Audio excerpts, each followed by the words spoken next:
This is rectangular solid. It has 6 square faces, 8 vertices, and 12 edges.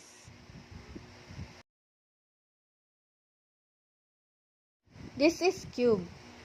It has 6 square faces, 8 vertices, and 12 edges.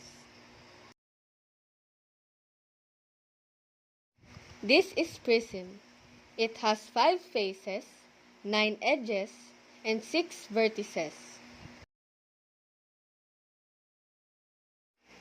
Square pyramid is a solid figure made up of square base and triangular faces.